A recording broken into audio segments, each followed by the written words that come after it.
You are not stuck. You wake up, and something that used to press against you is gone. Not the responsibilities. Not the expectations. Just the pressure. There is no dramatic relief. No breakthrough. Just a strange absence of urgency. You look at your life the way you always have. The same options.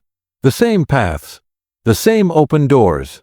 But none of them demand you. None of them ignites you. And because nothing is pulling, you start wondering if something inside you has stalled. It hasn't. For a long time, your movement depended on permission. Permission to begin.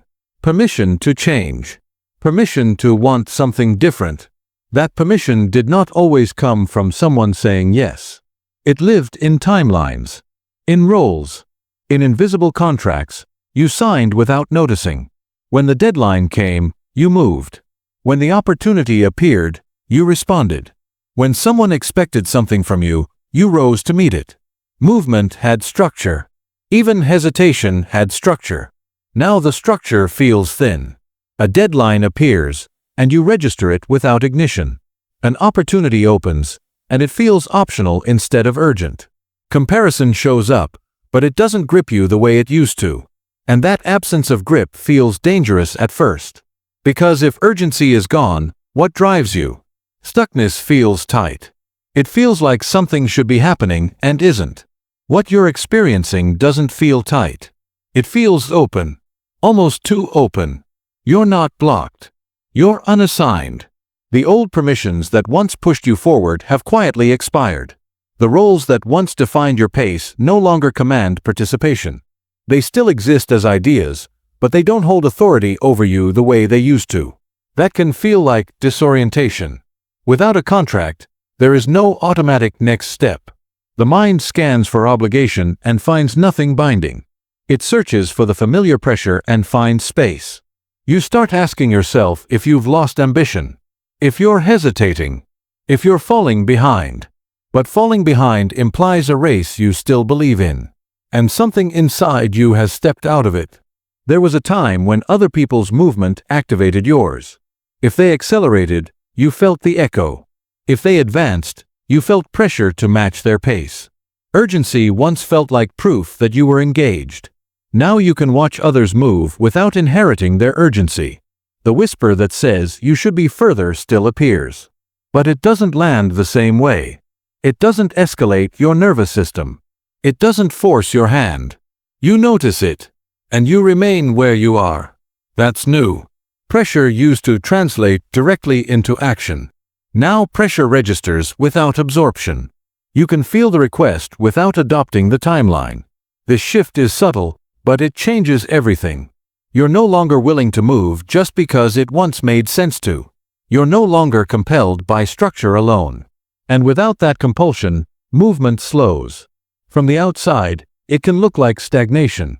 Internally, it feels like filtration. You are filtering out movements that would reinsert you into expired contracts. The old permission system equated motion with worth.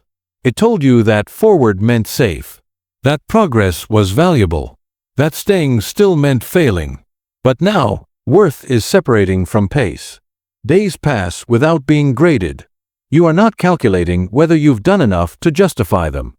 That calculation used to run automatically. It reinforced the idea that time was something to conquer. Now time feels neutral.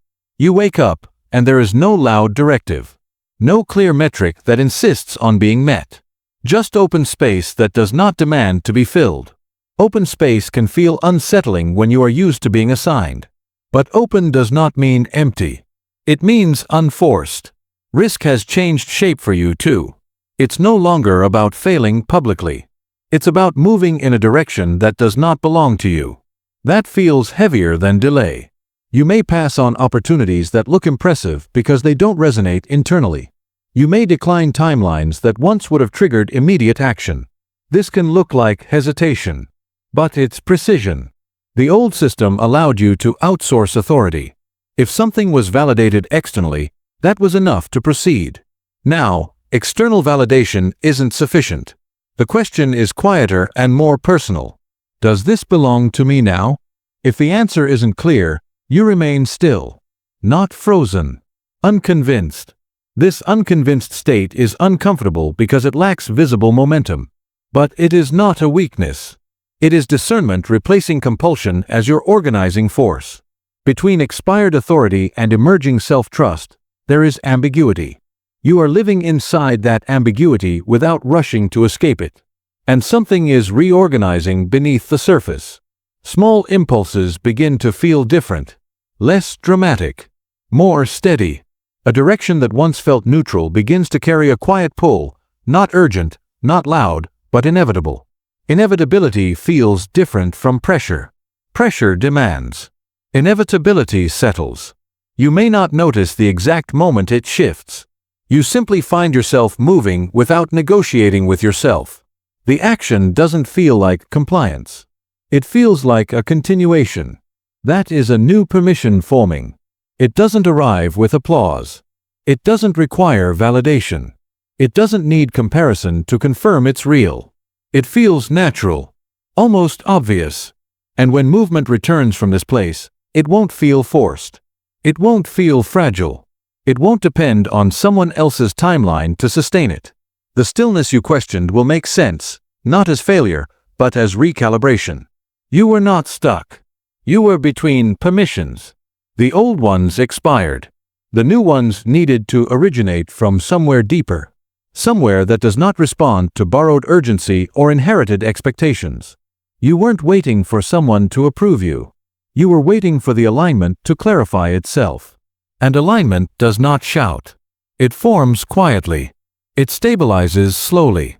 It speaks when it no longer needs permission to exist. You are not behind. You are not incapable. You are not avoiding your life. You are dissolving dependency on external authorization as the engine of motion. And once that dependency dissolves, movement changes shape.